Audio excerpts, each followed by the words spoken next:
Imagine yourself on a chilly winter night. It's been an unremarkable Sunday, and you're ready to turn in. You climb into bed, the sounds of the city gently playing out in the background as a light breeze presses against the window panes. You fall asleep. Your windows are shut. Your doors are locked. But a killer has come into your home.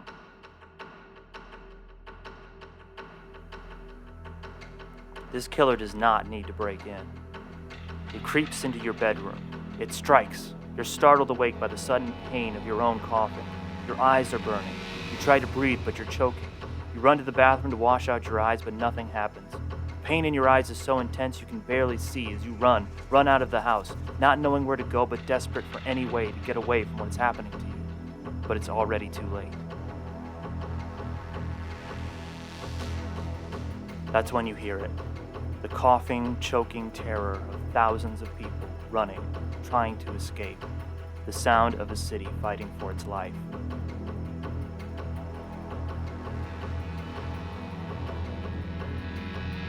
The name of this killer is methyl isocyanate, and by dawn it will have taken the lives of more than 2,000 people, your neighbors, your friends, your family. This was the scene that the people of Bhopal, India found themselves in on the night of December 2nd, 1984, in one of the worst industrial disasters of all time. In the days that followed, thousands more would succumb to the toxic chemical, with estimates of the death toll as high as 16,000 people. By the time the disaster was contained, over 500,000 people would be injured.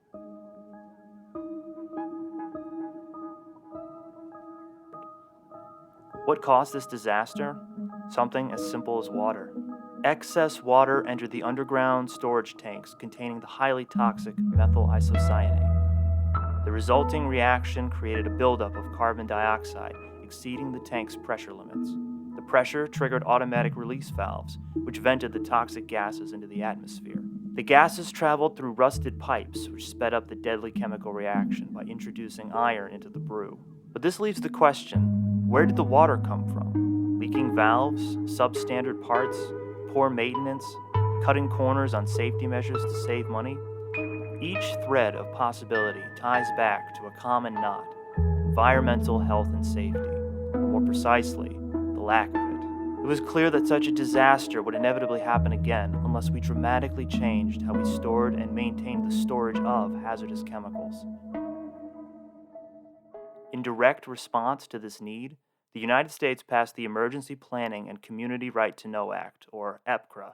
It entailed sweeping requirements on the reporting of dangerous chemicals and on keeping the public informed. Helping people comply with those regulations is a big part of what we do at HRP. So on our show today, we're going to be talking about EPCRA, as well as many of the various regulations and safety procedures of the present day. It's reporting season. And to help you all out there understand what that means, we have several of our top reporting experts here in conversation. My name is Joel O'Grady, Environmental Health and Safety Project Manager. Jackie Baxley, I'm the practice leader for our EHS group. I'm Allison Teropoulos, and I handle a lot of the air compliance for HRP. Yeah, hi, I'm Michael Steinberg. I am a senior consultant at HRP, and I primarily work in the EHS compliance group. Can you describe in more detail than what we just heard what EPCRA is? Maybe tell us a little more about it and kind of how that intersects with what you do at HRP? For sure. So basically, EPCRA is the Emergency Planning and Community Right to Know Act. Really is just out there to help, the areas that are potentially have some emergencies that could happen with chemicals to be able to be somewhat prepared for that. Understanding what chemicals are on site at a specific location and what to do if they had a release or some type of an emergency.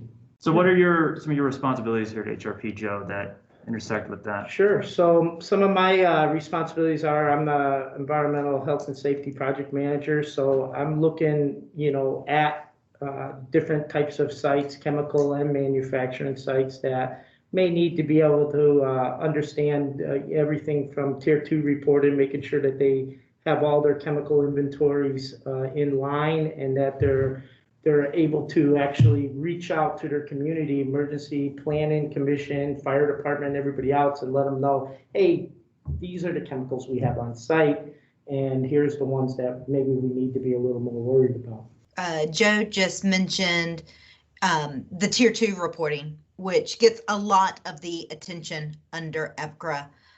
But we also work with clients on other sections of EPCRA. EPCRA has several sections that are all kind of geared toward different entities and all involve different reporting.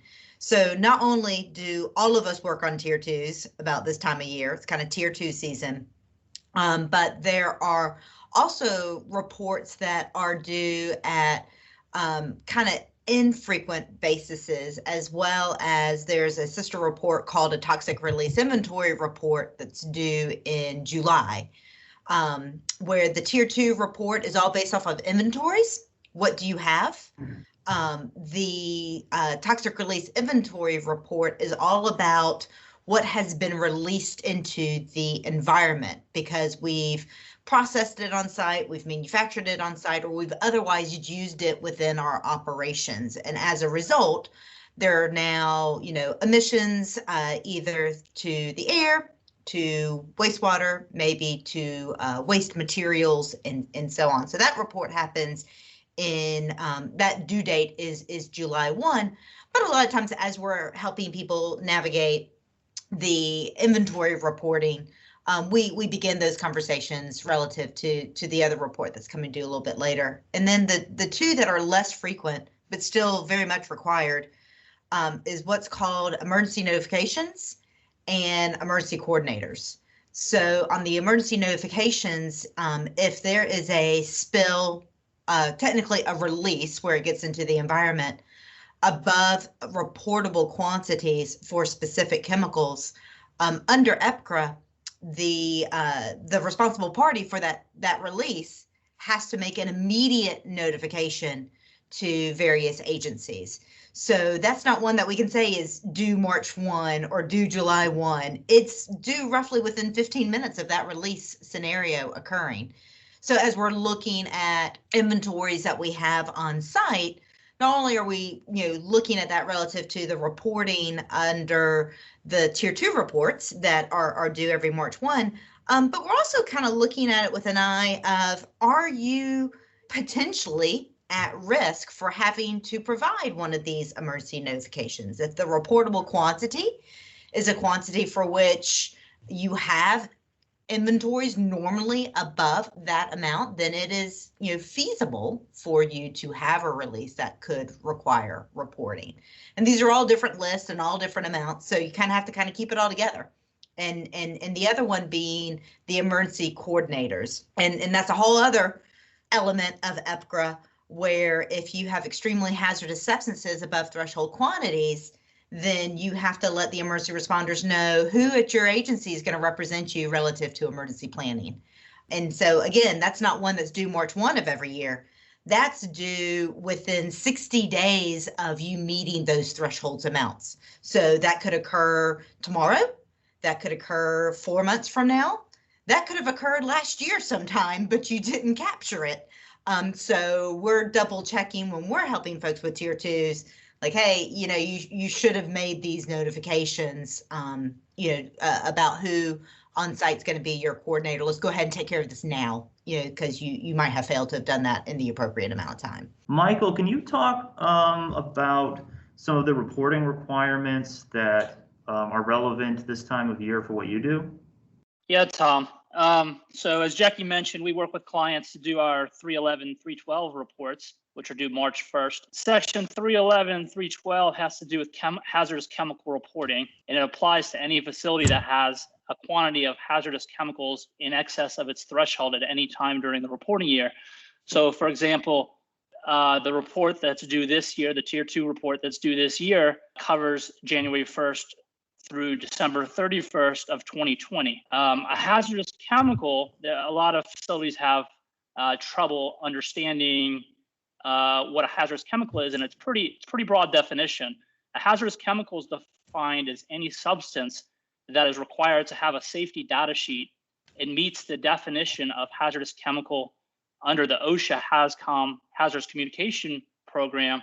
So this regulation directly references the OSHA definition for HAZCOM. If the hazardous chemical is designated as an extremely hazardous substance, which is a specific group, a specific list of hazardous chemicals, the inventory threshold is 500 pounds or the threshold planning quantity for that specific EHS chemical, whichever number is lower. EPA has also established a consolidated, what they call list of lists. So if you go into your web browser and type in EPA list of lists, the consolidated list of lists will pop up on probably the first heading. It will actually list out your EHS chemicals found in Section 302 of the Act. So we help facilities do these reports, which are due March 1st. We like to start them as early as possible. Depending on the size of the facility, there could be, I work with one facility that reports around 60 chemicals each year, and we have to quantify those chemicals to determine if each one of those has exceeded its threshold planning quantity, or its 10,000 pound threshold. I should have mentioned that for a non-EHS chemical, the inventory threshold is 10,000 pounds rather than a specific threshold planning quantity. So it's important to evaluate, keep up with those inventories throughout the year, because this is if the facility has a chemical that's listed, or if it's just a hazardous chemical and it exceeds that threshold one day out of the whole year, then it's reportable. So it's important to keep up with those inventories throughout the year. So we work with facilities to try to keep up with those inventories. When I visit a facility to do an audit, I like to look at those types of things to make sure that they're keeping up with inventories and their inventories are accurate, and they can easily identify which chemicals have met their threshold for the reporting year. Now, Michael, you're working on a lot of air reports this time of year as well, right? It's not just EPCRA reporting for you, and I know we've got Allison, on the line too. What are some of the air reports, Michael, that you're working on, and Allison, I know you're working on as well? Under the Clean Air Act, there's facilities that any facility that emits hazardous air pollutants, which are abbreviated as HAP or HAPs, may be subject to one of the new source performance standards or the national emission standards for hazardous air pollutants. And these rules require facilities to meet certain emission and operating limitations, as well as testing, monitoring, record keeping, notifications, and reporting requirements. Many of these standards require an annual report to be completed annually by January 31st. I will note that a lot of these reports under these specific standards aren't required to be submitted to either the state agency or the EPA. Some are, but most are required to be kept on site and available for review if there were an inspection. Allison, can you add to that, to Michael's description there? Yeah, sure. So in addition to those, reports for the federal standards, a lot of states also have reporting that facilities have to complete. Each state is going to have a different deadline, some anywhere between January 30th to April 15th. And typically those are a quantification of the facility's air emissions and any, like Michael said, any deviations from air permitting or any fuel usage, material usage, quantifications, all of that. And so I am typically very busy this time of year from about, now till April to June, anywhere between then, helping facilities out, getting accurate inventories of their emission sources, getting, completing their emission calculations for them, and compiling the reports and submitting them to the state agencies and EPA as well. So leading off with Bhopal, we had this very dramatic example of what can go wrong when safety procedures are not followed or are not in place. What are some examples when you think of the work you do or that you help with? What's kind of the worst case scenario of what happens if those facilities or businesses are not following the safety regulations that maybe you're there to audit or to look at? Yeah, so if if you're potentially violating a regulation or a permit, number one, the business could get a fine from the state or federal agency, which could affect their bottom line, but also, health concerns for surrounding areas. Typically, businesses want to be a good neighbor. They want to make sure that they're being protective of their neighborhood. And so, that Bhopal incident killed a bunch of people. We don't want that to happen. HRP, every one of us, we're out there to try and help facilities be that good neighbor and prevent them from, facing any financial ramifications in the form of fines or violations from the agencies. And one thing that I think is important to highlight there, like what you were talking about, Allison, with we want to be a good neighbor. And what we find a lot of times, if folks are flat out violating a requirement, it's not typically because of malice. It's typically because they're just not aware of it, or they don't understand the various levels associated with it, or layers associated with it.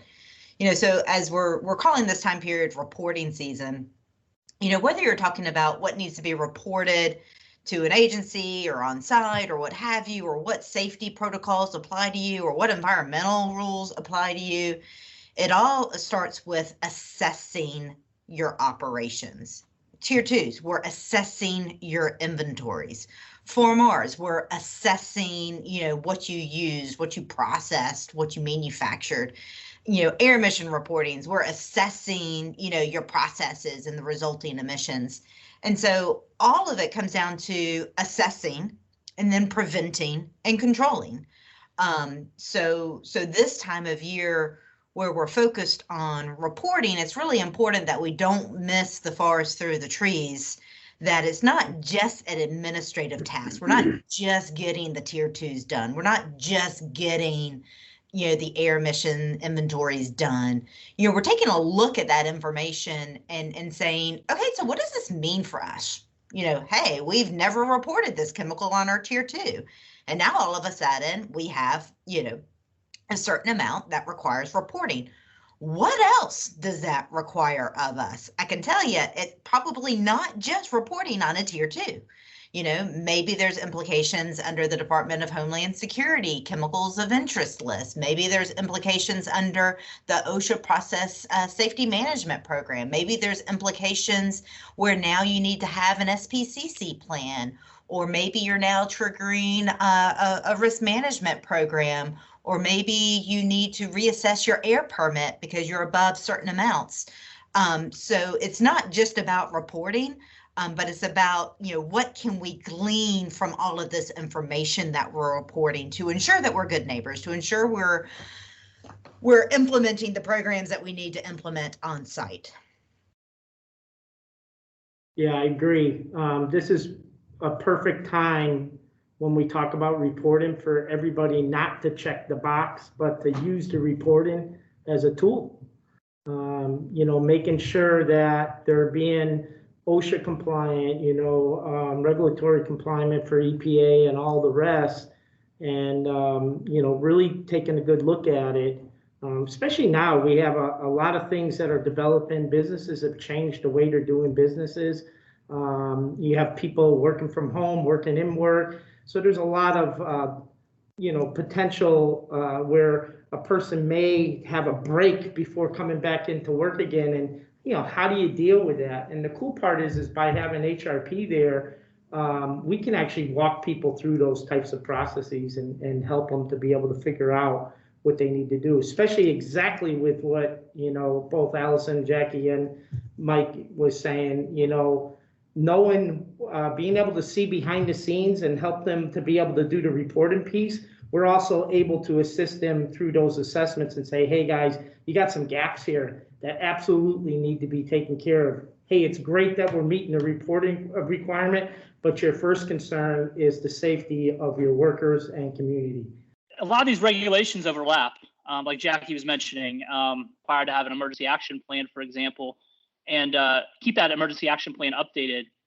They do fire drills. That's always a best practice. And they submit that emergency action plan to the local first responders, the local fire department, any medical first responders that could respond to an emergency at the plant.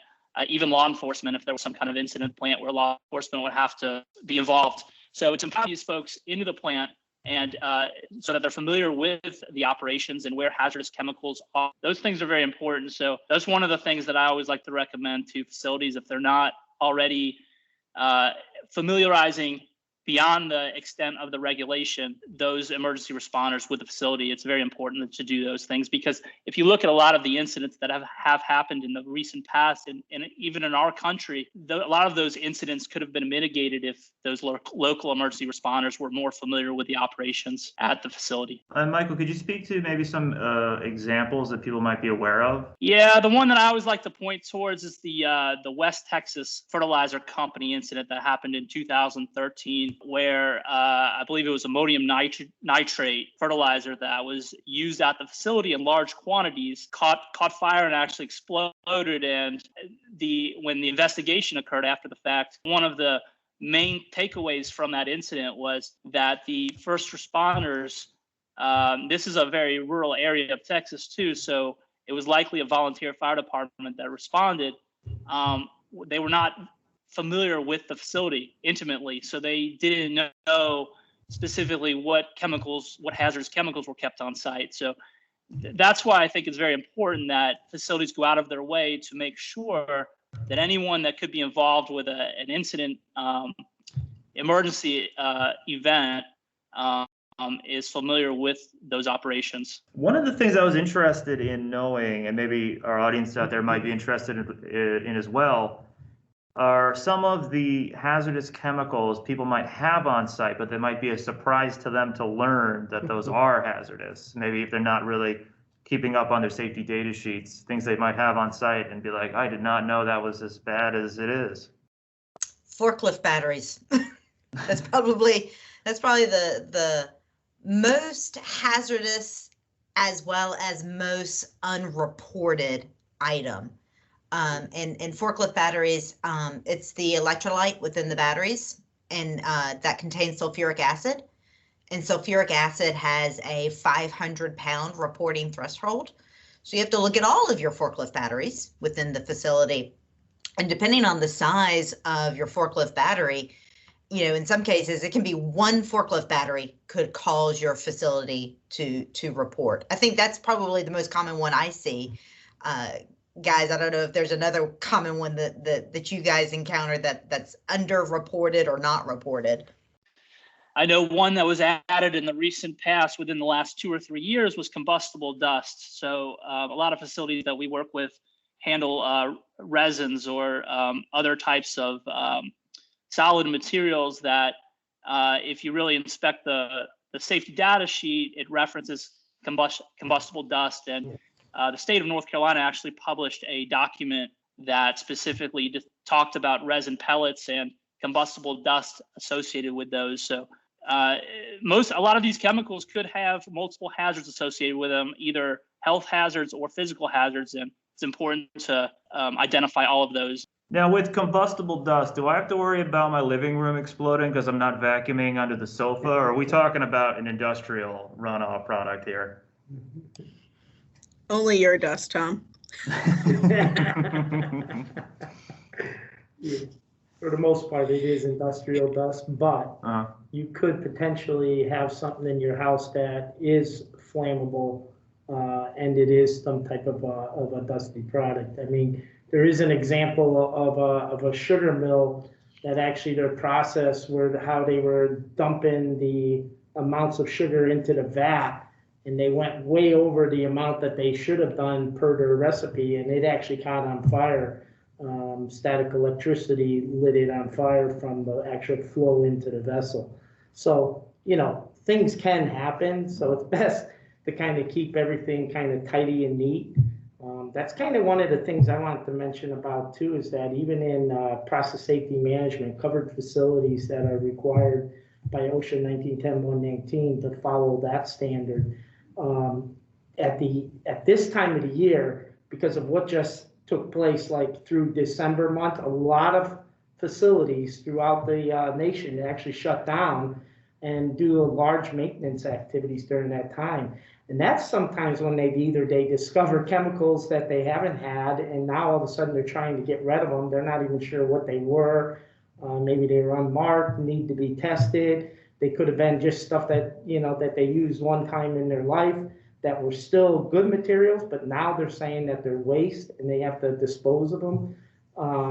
And in some cases, you got to be a little careful there. And the reason I mentioned process safety management, because sometimes you have larger vessels of flammables or other chemicals that are listed in the Appendix A of that standard, that when you go to get rid of them, it could potentially change your generator status even, because now all of a sudden you're getting rid of one time in a calendar month over 2,200 pounds worth of material, and it all of a sudden changes you from maybe a small quantity generator status to a large quantity generator status. So I think the good lesson to keep in mind is, reporting kind of reminds us of all these things that we have to do. It's the compliance calendar piece, right? Is to be able to make sure that we look at it throughout the year instead of waiting until that one moment. Hey, we're going to be down for 2-3 weeks at the end of the year. Let's get everything cleaned up and shipped out, because it could end up putting your site into a little bit of a regulatory pickle in a way. Allison, in the world of air reporting, what kind of ugly surprises can be waiting for people? There's definitely things that people don't think of. If you're in an industry that uses a lot of isopropyl alcohol for cleaning your equipment, some states have limits on the amount that you can use and evaporate into the atmosphere, or, there's other things like if you're not keeping accurate records of your fuel usage or material usage. If you're, for instance, a spray booth and you're not keeping track of things like the solvents you use to clean your spray guns or the booths themselves, then you're going to have a hard time reporting on those things. We've had some clients recently where state agencies have kind of cracked down on keeping track of those cleaning chemicals and cleaning solvents. So you just want to make sure if you're not sure whether it should be tracked, ask someone, ask us, ask your state agency.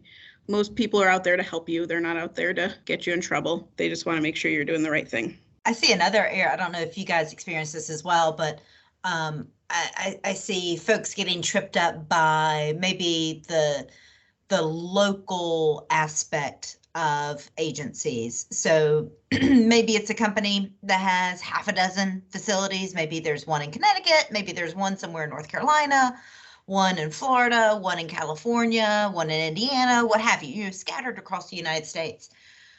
Well, something like EPCRA and air reporting, and even the hazardous waste rules all have a local flavor to them.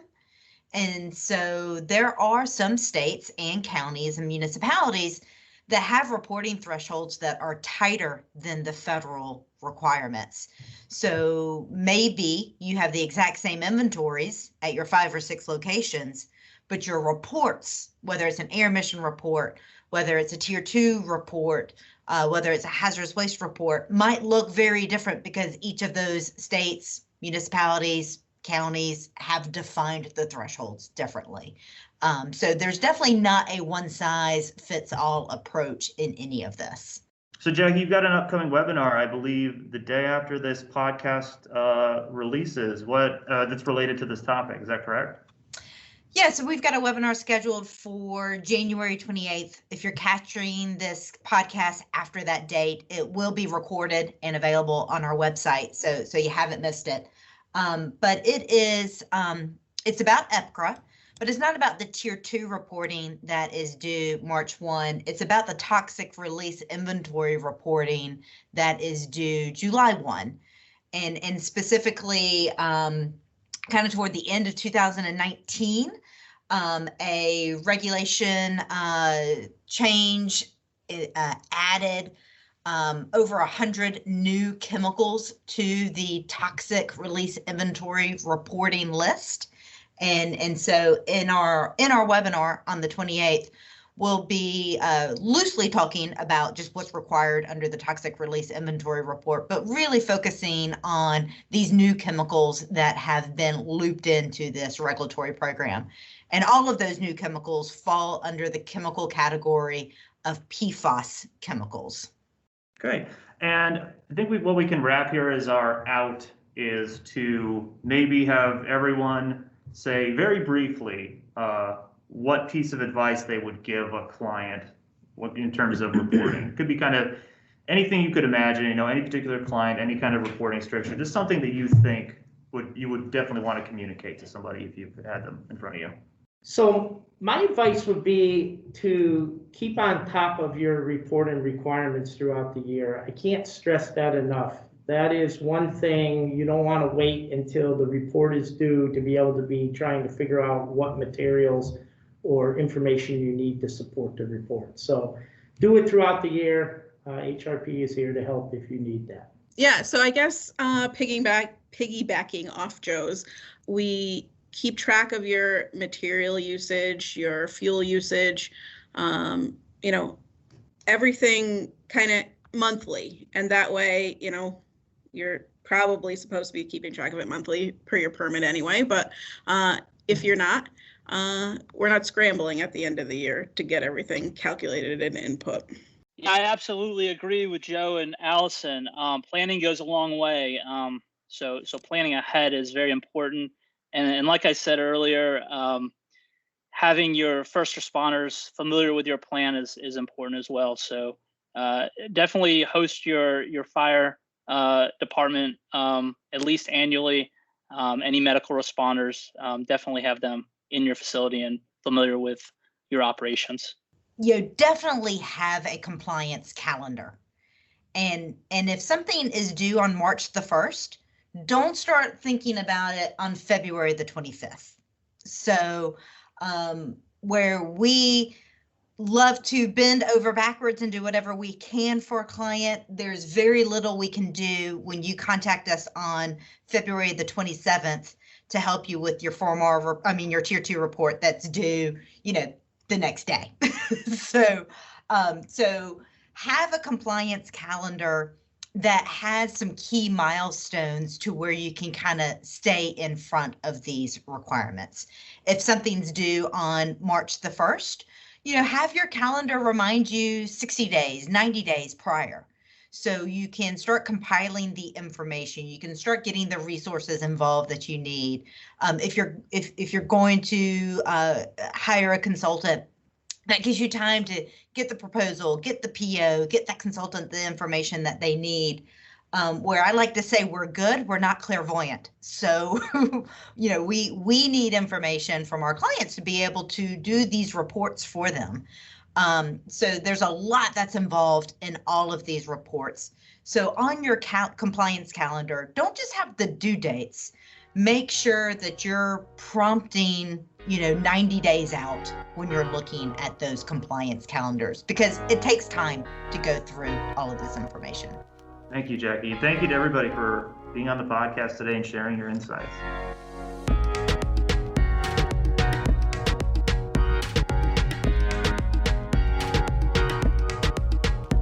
All right, so to lead off our fun, lighthearted little chat, I just want to remind everybody of where we've been so far.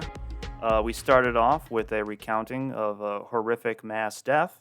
We then moved into talking about fines and regulations for the better part of 45 minutes.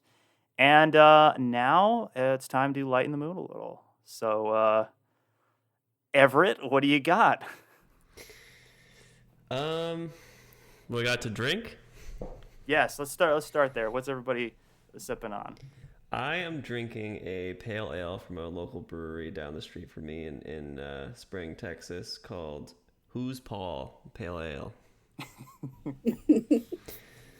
Who is Paul? I don't know. Maybe I'll find out. I'll let you know when I get to the bottom. Maybe I'll find out at the end of this beer. Allison, what do you got? I have a watermelon White Claw with a shot of cucumber vodka and a straw because it's reporting season and I mean business. Yeah, absolutely. We're not playing around here. And I have my standard Treehouse beer, my usual. This time I'm going for green instead of the Julius. Nice. I have a little story to tell that happened moments before we began recording, where I'm a little conflicted about this particular story because, this is a hellish time for us all, and especially for delivery people and all of the stuff that they have to go through and the dangers they put themselves in. But my apartment is on the corner of two streets. It's a bit elevated from the street, and there's a very unsafe set of stairs on the main street unless you get access to a side of the house that you can't get into. And yet FedEx thinks that this is the side of the house that they are supposed to deliver packages to, even though there is a sign strung up across the stairs making it impossible for you to get up them that says, "Do not deliver packages here. Come around to the other door on this other street and please leave the package." And the FedEx guy, I see him roll up. I'm looking out the window, comes up, gets up to the stairs where the sign is, looks at the sign for long enough time to have read it, and then just throws the package up the rest of the stairs. Just tosses it up there, which, as you saw, contained glass drinkware. Nice. Look, nice. Oh, man. I get it. It sucks. It's dangerous normally, especially dangerous now. But come on, man. I know you can do better than that. So this is another story. This is Postal Service related. So around Christmas, obviously, I live in Texas. My parents live in Connecticut, where I used to live. And my sister lives in Philadelphia. And my parents were sending a package to both me and my sister that we were supposed to open at the same time on a Christmas Zoom call. And our package got here fine right away, and we're in Texas. My sister's package is a 2-day priority package, was 32 days late. Oh my goodness. And the worst part is it was in Philadelphia for like 15 of those days. And in the middle of that, it went from Philadelphia to South Carolina and then back to Philadelphia before she got it. So Going on a vacation. I don't know what that's all about, but I've definitely heard people that have issues with, like you said, with speed and things just disappearing. Well, they don't like punt it up your stairs. Yeah, that's true. I've never seen that. They're not doing layups with my teacup. They're usually better with that kind of stuff. That's definitely a first. The greatest part is that you saw the whole thing. I did. That's even better. So I had an idea for a topic that, I don't know, it's just these things that get stuck in your head that seem like they're very interesting, but maybe they're not at all. But this one is stuck with me for a little while now. It's ceiling for success.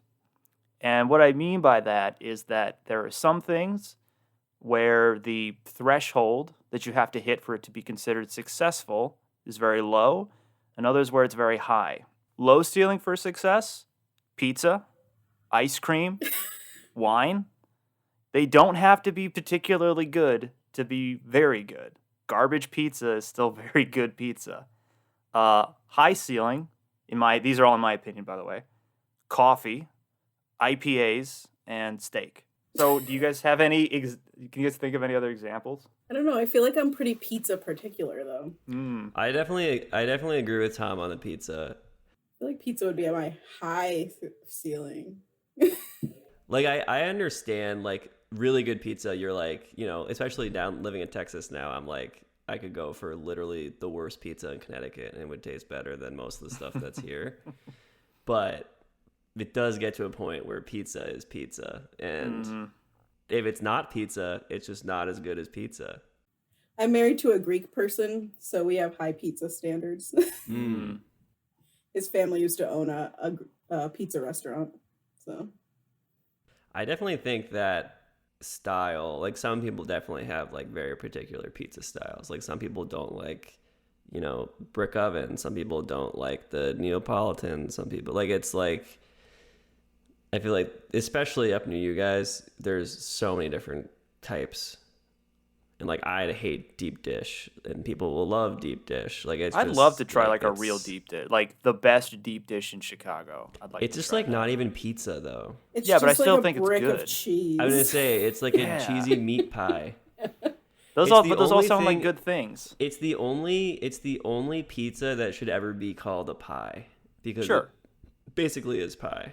Don't call it a pizza, but like literally any other way you could describe it sounds like something I want to eat. Yeah. Like a You game eat show. like a- Don't you eat call it like a pizza. Yeah. You eat like a 1-inch slice and you feel like you're gonna throw up.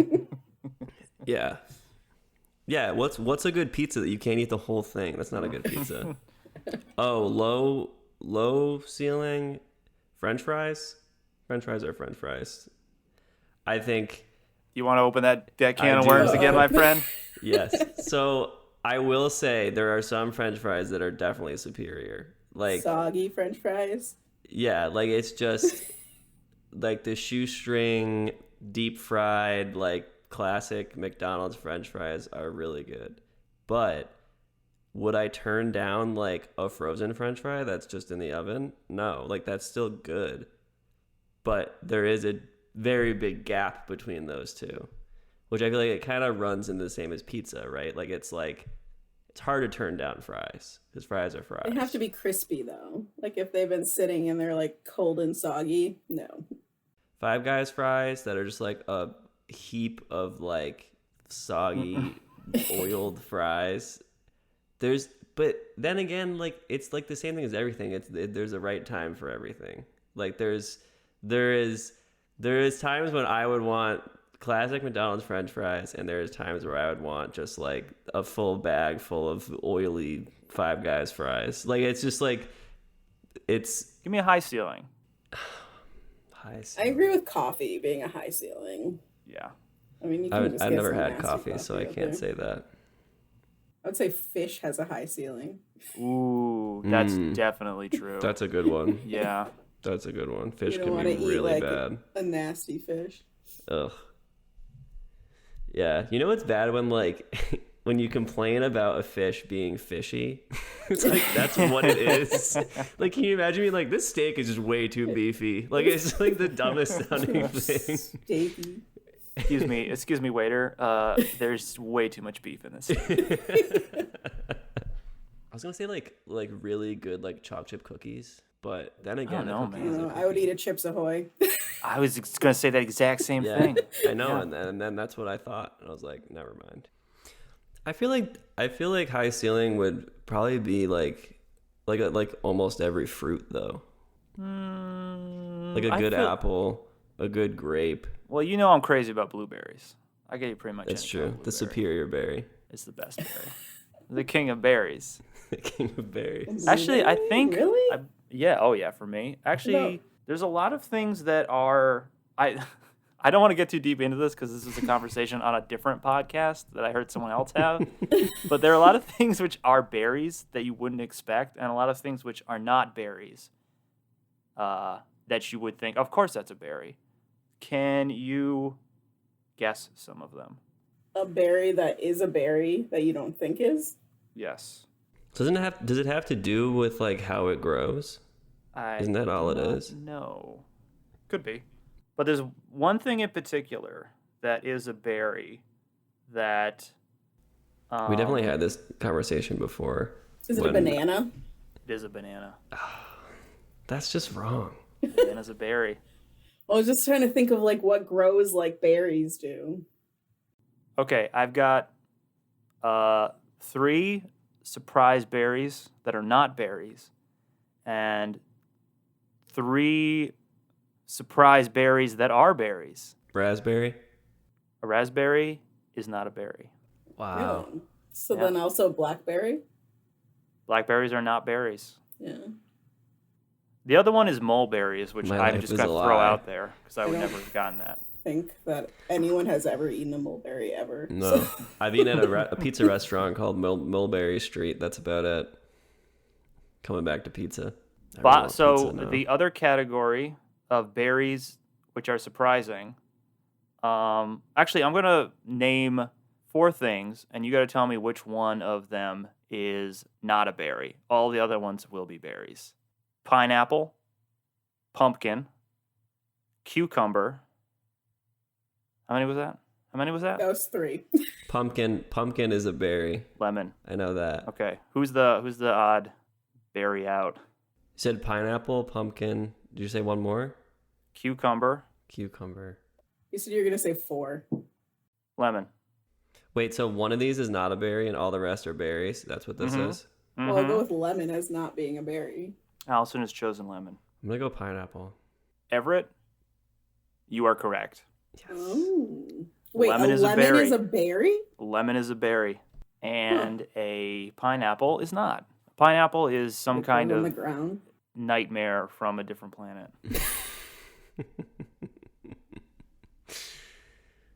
I guess we should ask Allison what you've been watching, Allison, since everyone kind of knows what Everett and I have been watching, because we basically just talk about Star Wars all the time. Talk as in argue. Is there anything that you've watched that, like, movie or TV that you were not expecting to be good, and you're like blown away by how good it is, or it's just like unexpected movie that you're like, wow, I really like that. I didn't think, I just watched it because I wanted to watch it, kind of thing. I mean, I recently watched The Queen's Gambit. I thought that was good. Ooh, I like that one. I've heard good things. Haven't started it yet, It's but really good. You should watch it. Hmm. Overall, I'd say good. The adoptive mother was my favorite character, though. I loved that. Yeah, that for woman. sure. I mean, she seemed like the most, like, even though she was like kind of a horrible person, she was like relatable too. Like, Well, she just wanted some love. yeah, Just a lonely person. yeah. Jerk of a husband. Oh, God. What a creep. It was interesting in that show how they started it out looking so bleak and washed out and desaturated. Just the way it looked. I mean, kind of as the show progressed, the way they brought in more color as her life became like more colorful and interesting and less downtrodden and oppressive, or at least the ways in which her life became more difficult became stranger and changed. So that was one thing I definitely liked about it. All right, Everett, what do you got? What were you watching? We've been watching this new show on HBO called Flight Attendant. Oh, yeah. Oh, I wanted to watch that. It's really good. It's a good mix of mystery, thriller, kind of keeps you on the edge of your seat. Every episode kind of has a cliffhanger kind of thing. Yeah, I enjoy it. It's with I can't remember her name. Cuoco, right? Yeah. Yes. The one from Big Bang Theory, which I was like very, I don't know. I was like, I'm interested because I knew what the show was about, and her being the lead, I was like, that's interesting. But she actually does a really good job. Yeah, I was listening to a different podcast with her on it. Maybe we could get her for this podcast. Yeah, let's do it. I'm sure she's not busy. She was talking Kaylee, about, if like, you're listening, I know you are. Call me. We'll make it happen. It's hard. I have kids. You guys don't have kids. Yeah, but you can't watch anything good until after they go to bed. By that time, you're tired. Yeah. What about you, Tom? What are you watching? Star Wars? Oh, Lord, no. Are you guys anti-Star Wars or pro-Star Wars? Depends on the mood. I was we're gonna in. say, depends on the era. I think they're enjoyable, even. We had an argument with someone about one of my friends that was what merits successful in terms of a movie. I just obviously say money. I mean, that's how they determine that it's successful. If it makes more money than it costs, that's success in any production company's mind. In philosophy, this is what we call a category error, where we are mistakenly putting it in the category of success when what we're talking about, or we're supposed to be talking about, are the actual merits of the artistic work in its own sense, rather than the criteria for which it was successful as a consumer product. That sounds nerdy. Yeah, it's usually the response I get in the chat. Yeah, this is where he loses me in the argument. Is I was like, you need to slow down and say less words. Well, because I think there's an argument to be made for like some movies like kind of come back into style, so they weren't like maybe popular in their time, but then like now they might have like a cult following. You make more money than it costs, which warrants usually another movie, which means that the first one was successful. You wouldn't make a second one if the first one didn't do well. It wouldn't be good for business. But that's what I mean by category error, because it always starts off with, oh, it's not a good movie. And then it becomes, but it was a successful movie. And then it's this discussion of like, well, did it make more money than it cost to make? And it's like, what does that really, like, who really cares? Does that matter, you know? I mean, if it makes no money, that's what makes it a flop. Like that's Yeah, but how does that impact your experience of it? Yeah, I mean, I What do see you both mean? arguments, right? There could be, I mean, but that's personal taste. So, Right, because like, what if I had seen the movie when it came out, and then it turns out later that it didn't do as well as normal, but I liked the movie? How would I know that it flopped before? But that's my point, is that whether it's a flop or whether it makes a ton of money has no bearing on whether or not you enjoyed it or got something more out of it than simple entertainment, which in my mind is the mark of what makes a movie a good movie, for as useful a term as that is in this context, which it isn't terribly useful, but it's just easier to say that. But I mean, I guess then everyone's bar of good is different, right? Because maybe I don't like the same type of movies as you, or the same subject matter. So Yeah, but then you can set it in terms of the kind of the rules that the movie sets for itself, right?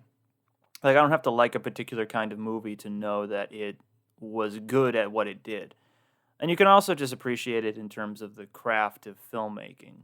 You know, is it good at communicating information in a quick visual way, or do the characters have to explain everything that's going on to you? That's typically a sign of a bad movie. Although, again, kind of depends on context. I don't know. I like to have we all work hard at HRP and we're like thinking all day. So sometimes I just like a movie that like I don't have to think. Yeah, I agree. It is nice sometimes to just like be on a different planet for a couple hours.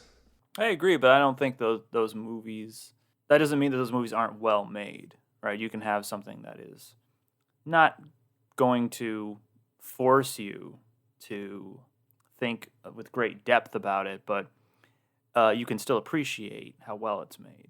Yeah. All right, so we need to circle back to something, though, and that thing is fries. Because you want some French fries now? Prior to today, maybe a week or so ago, Everett and I argued on text messages, I think for 2 hours, that wasn't text messages. 3 hours. That was voice communication. Oh, that was on Call of Duty, right? Yeah. We're playing Call of Duty. Yeah. Yeah. About Everett said that crinkle cut fries Yes. were the worst kind of fry. What? No. I said I don't like them. I said the worst type of fry is a thick steak fry. I don't like those. For That's sure. the worst type of fry. I'm on All right. Everett's side. And that is factual in terms of what was said. Are you trying to twist my words here? You see this? I took extreme exception to this because I distinctly remember Everett enjoying and liking and talking about how great crinkle cut fries were and regularly ordering and enjoying them when he lived and worked in Connecticut alongside myself. And we just kind of went at it for a long time there until we had to part ways out of anger. So Everett, are you ready to come clean about crinkle cut fries? The great fry debate of 2021 coming Is back. that why Everett lives in Texas now? Because of the French fries? Yep, that was it. That was the big split. I was like, you know what? I'm never gonna have French fries again. I'm just gonna have barbecue for the rest of my life. I would say like the fatter the fry, the worse it is. I don't want any potato, just full on grease. I agree with that. We're approaching baked potato with this fry.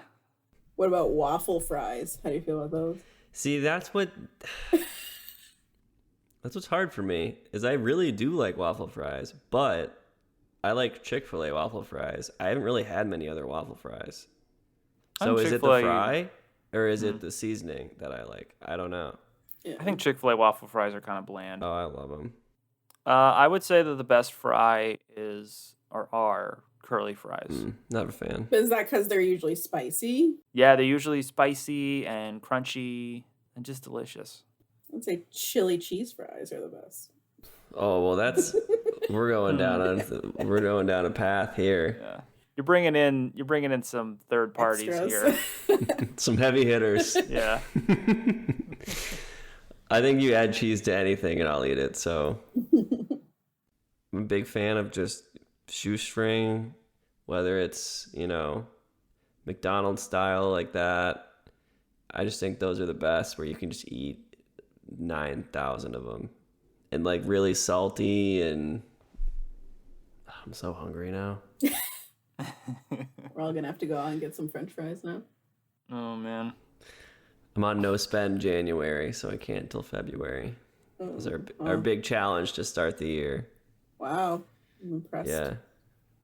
All right, everybody. So it is, as we all are aware, a new year, and hopefully the start of some changes and new things for the world, and potentially in our own personal lives. So why don't we all end today with saying or talking about some things that we hope will be new or will change or improve in our year to come? I typically don't set New Year's resolutions. I just try to kill it every day. I don't know. Hold on, I have a good one. Okay. So this was, hold on, let me read it first so I know what I'm talking about. I'll go now. I set this pretty much the same goal for myself every year, which is to read 100 books. And I not only never get anywhere near that, but I'm continuing to get farther away from it, to the point where I've started to calculate how many books I could read in the rest of my life were I to live for a normal amount of time. And it's extremely depressing to me to think that I will have experienced so little. So a happy new year on that. Everett, what do you got? So this was something that I had read that someone else had come up with, but I think it's a good, because I feel like doing long-term yearly goals can be very daunting if halfway through you're nowhere close and you're like, yeah, whatever, it's done, I'm not going to get there, kind of thing. And this was a monthly format. So each month, beginning of each month, you would do what you would remove and what you would add for that month. So like this example would be like so for the month of January, I'm going to stop using the snooze button, and I'm going to remove, stop using the snooze button. Add would be like get dressed and shower every day. Like easy stuff, nothing like super hard. I mean, you can make whatever you want to. Mm-hmm. But I feel like it's a lot easier to do like lifestyle changes than it would be to be like, in the whole year I'm going to save this much money or lose this much weight or go to the gym every day. Like I feel like that's just so It's like easy to lose up, track. Yeah, exactly. You're just setting yourself up to fail at that point. So I don't know. I thought it was a good way to look at it in terms of trying little things each month. They work, they work. They don't work, they don't work. You start new next month. All right. Well, Allison, Everett, thank you for joining me on this Play Hard section of the podcast. And thanks everyone for joining us for this month's episode of 312. We'll see you all later. Bye. Hey guys. Thanks.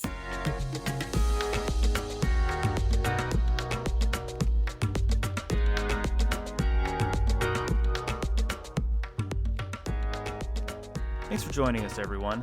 312 is a production of HRP Associates, produced, recorded, and edited by me, Tom Simmons, with technical assistance from Everett Anderson. If you like this podcast, don't forget to subscribe and rate us 5 stars on Apple Podcasts. It really helps us out. You can check us out on our YouTube channel or find us at hrpassociates.com to learn more about any of the services we talked about today. Stay safe, everyone. We'll see you next time.